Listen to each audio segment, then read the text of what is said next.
News 9 से साक्षी लिटोरिया बात कर रही हूँ। मैंने वीडियोज़ देखे जो आपने अपने भाई के साथ में डाली है। क्या आप हमें बताना चाहेंगे कि राज और सोनम का रिलेशनशिप कैसा था? किस तरीके से दोनों का रिश्ता तय हुआ था? दोनों का रिलेशन अच्छा था।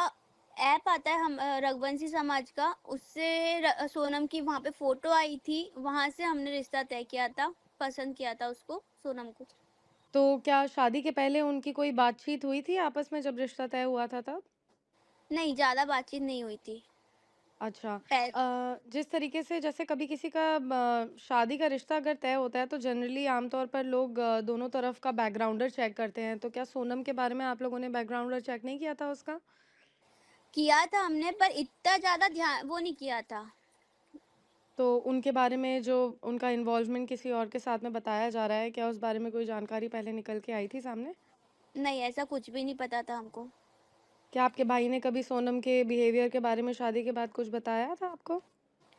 नहीं, शादी के बाद तो ऐसा कुछ नहीं था। शादी से पहले बस ये बोला था कि वो मुझसे बात नहीं करती है, बहुत कम, मतलब बात ही नहीं करती है, टाइम ही नहीं रहता उसके लिए तो। तो फिर मम्मी को बोला उसने, तो फिर उन मम्मी ने सोनम से बात करी कि तू क्यों नहीं बात करती है? तेरे को इंटरेस्ट नहीं है क्या राजा में? तो उसने बोला कि ऐसा कुछ नहीं है, मैं ऑफ़िस में बिज़ी रहती हूँ, थक जाती हूँ, इसलिए बात नहीं करती हूँ। आप लोगों के साथ में कैसा रिलेशन था सोनम का घर में उनके पेरेंट्स के साथ में राजा के? कि हमारी ज़्यादा बात नहीं हुई थी, क्योंकि वो आई थी, 4 दिन ही रुकी थी घर पे और चली गई थी, और ज़्यादातर वो फ़ोन में ही लगी हुई थी। जब भी आई थी हमने देखा, उनको नोटिस किया। क्योंकि नई दुल्हन जब आती है, फ़ोन तो यूज़ ही नहीं करती है, करती है तो बहुत कम करती है, लेकिन उनका ध्यान पूरा टाइम फ़ोन में ही रहता था उस टाइम। अच्छा, जब इन्होंने जैसे मेघालय का हनीमून का ट्रिप बनाया था, तो क्या ये आप लोग को बता के गए थे कि ये मेघालय जा रहे हैं या कहाँ 2 जा दिन रहे हैं? पहले ही पता चला था। सोनम ने टिकट बुक करी थी। अच्छा, मेघालय का प्लान सोनम ने बनाया था? हाँ। करीबन 1 हफ्ता हो गया था उनके गायब हुए शष्टी। तो हुँ। इनिशियली किस तरीके से जाँच-पड़ताल हुई? आप लोग को कब शक होना शुरू हुआ कि कुछ हुआ है, कुछ गलत हो गया है?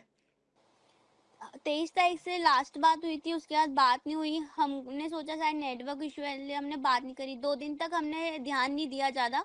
बस ये था कि शायद फ़ोन क्यों नहीं उठा रहे, थोड़ी घबराहट हो रही थी हम लोगों को, पर हमने सोचा कि शायद हो सकता है नेटवर्क इश्यू है वहाँ।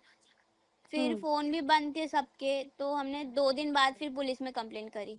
शादी जब तय हुई थी तो शादी तय होने और शादी होने के बीच में कभी कोई फ्रिक्शन पॉइंट इस तरीके का आया कि सोनम से बातचीत में कुछ ऐसा लग रहा हो कि वो इच्छा नहीं रखती है शादी करने की या कुछ इस तरीके का? नहीं, ऐसा कुछ नहीं है। सगाई हुई थी, उसके बाद राजा ने पिक्चर देखने का बोला था कि मूवी देखने चलते हैं। तो उनकी मम्मी ने मना कर दिया कि नहीं, हमारे यहाँ से ऐसा कुछ नहीं होता है। लड़कियाँ नहीं जाती है घूमने-फिरने, हमको घर वालों को पसंद नहीं है, ऐसा बोल दिया था उन्होंने। तो उन्होंने जाने ही नहीं दिया था। कहीं भी उसको घूमने का बोलते थे तो नहीं जाते थे, मतलब शादी से पहले वो ज़्यादा मिले ही नहीं है। उनके पापा का भी ये कहना है कि मेरी बेटी को फँसाया जा रहा है। तो इस बारे में आपके परिवार की क्या प्रतिक्रिया रही है? हमको तो एकदम से ये सब पता चला कि सोनम मिल गई, उसके बाद फिर ये निकल के आ रहे हैं कि उनको 3 लोगों के साथ गई थी, 2 लोगों को पहले ही वहाँ पहुँचा दिया गया। टिकट भी सोनम ने करी। 5 साल पहले का रिलेशनशिप निकल के आ रहा है। तो हम क्या बोले, मतलब पूरे सबूत तो उसके लिए खिलाफ ही है।